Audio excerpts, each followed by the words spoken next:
Hi everyone. So for my nutrition extra credit assignment, I decided to research caffeine and specifically its effects on migraines. I personally have chronic migraines and I use caffeine medicinally for them and it helps a lot. So I wanted to share that with you guys.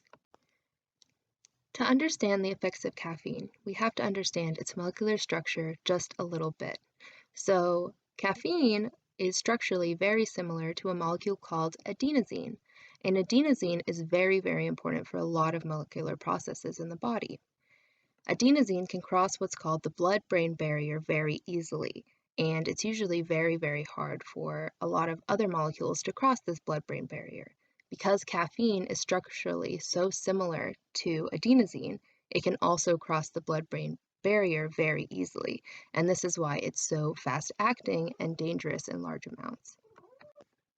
It is important to know that caffeine is a drug. It's highly addictive, and with continued use, you can experience withdrawal symptoms.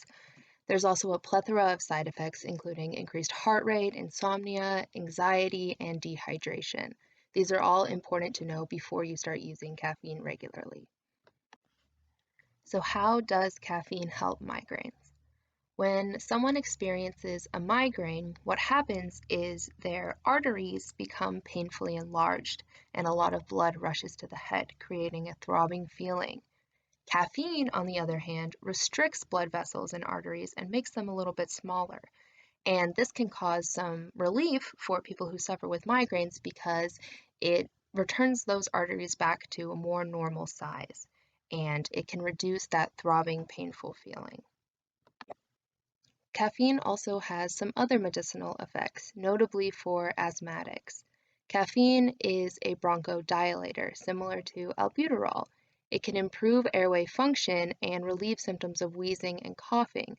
It's very fast acting and it lasts for a good amount of time, so it's a good alternative for if someone forgets to bring their medication on them.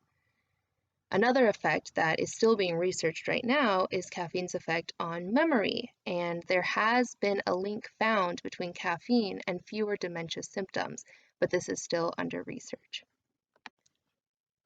So what foods contain caffeine? It seems pretty obvious when you think of caffeine to think of coffee or energy drinks, but a lot of brewed teas, instant teas, and chocolate also contain caffeine. Who should avoid caffeine? Anyone with any sort of heart abnormality or palpitations or arrhythmias should avoid caffeine as it can make these symptoms worse. People with anxiety should avoid caffeine.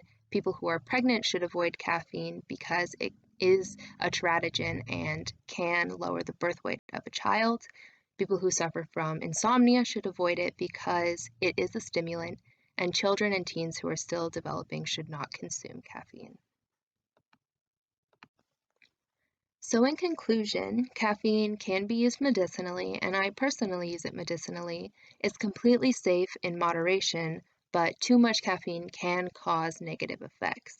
And you should avoid caffeine if you're pregnant or have any other sort of medical condition that the caffeine might make worse. These are my sources, and I hope you guys enjoyed this presentation. Thank you so much for watching.